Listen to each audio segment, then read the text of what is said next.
សួស្តីបងប្អូនអរគ្នាថ្ងៃនេះខ្ញុំនឹងបង្ហាញបងប្អូនពីរបៀបបង្កើត Visa Card និម្មិតបាទមានបងប្អូនជាច្រើនដែលគាត់មិនចេះប្រើបង្កើតក្នុង Visa Card និម្មិតទេណា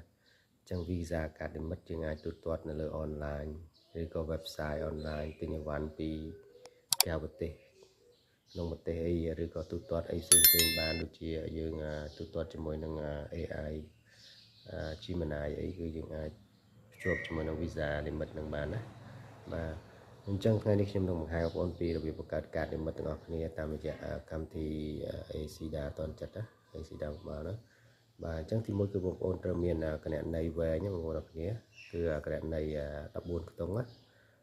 ពីច្រើនបងប្អូនអរគ្នាពីច្រើនមានកង់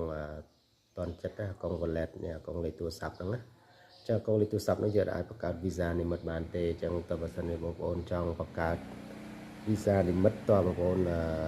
បង្កើតកង់វែងកង់14ខ្ទង់មួយទៀតណាបាទហើយឥឡូវនេះគឺកង់វែងហ្នឹងស្រួលបង្កើតដែរបងប្អូនគ្នាបងប្អូនអាចបង្កើតតាមអនឡាញក៏បានដែរពីគាត់តែចុចកន្លែងនេះបងប្អូនគ្នាចុចកន្លែង new account នេះមកចុច new account បងប្អូនគ្នាអាចបង្កើតកង់វែងនឹងបានហើយកង់14ខ្ទង់ណាបាទចឹងយើងចុច new account នឹងមកយើងបង្កើតកង់ធនាគារវែងនឹងបានហើយយើងធ្វើតាមការណែនាំទៅមានតាក់ញ៉ាំបានមានអីចឹងណាបាទអញ្ចឹងឥឡូវយើងដើម្បីកើតការនិម្មិតជាមួយបងប្អូនចូលមកកាន់ account ហើយយើងបងប្អូនចុចលើពាក្យថាគណនីបាទចុចលើគណនីហ្នឹងមកតាមទៀតបងប្អូនចុចលើពាក្យថាកាតរបស់យើងយើងចុចលើកាតហ្នឹងមកចុចកាតហ្នឹងមកតើចុចលើកាតហ្នឹងហើយយើងចុចយកnew card ណាចុច new card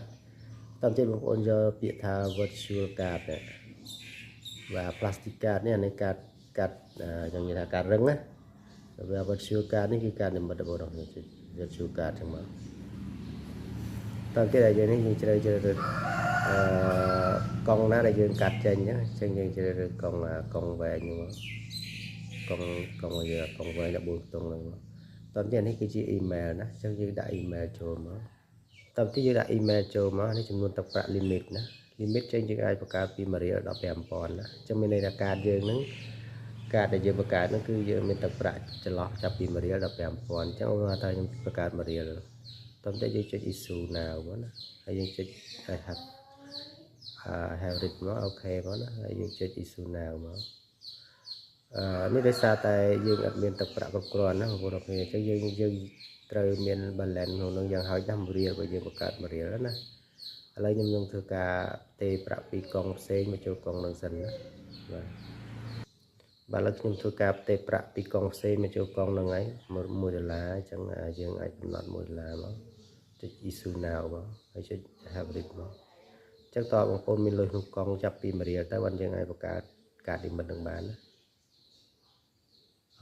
វាបានចឹងបងប្អូនអរគ្នាមិញយើងដាក់បង្កើតទៅវាអត់ឲ្យដោយសារតែយើងធ្លាប់បង្កើត Visa Card ហ្នឹងទឹកប្រាក់1រៀលហ្នឹងមាននៅក្នុងហ្នឹងហើយអញ្ចឹងយើងដាក់1.01ទៀតទៅដោយសារតែកាតដែលខ្ញុំបង្កើតធ្លាប់បង្កើតហ្នឹងវាមានស្រាប់ហើយអញ្ចឹងណាអញ្ចឹងបើយើងបង្កើតទឹកប្រាក់ជាន់គ្នាវាអត់បានទេអញ្ចឹងយើងអាចដាក់កតុយអញ្ចឹងក៏បានដែរតាមតែយើងចុចយកនេះមកយល់ព្រមលក្ខខណ្ឌមកតើចុចយល់ព្រមលក្ខខណ្ឌហើយគឺបងប្អូនចង់យក Master ក៏បាន Visa ក៏បានដែរពីរហ្នឹងក៏បានមួយណាក៏បានណា Visa Master ហ្នឹងដូចគ្នាទេសម្រាប់យើងទូទាត់ទៅលើ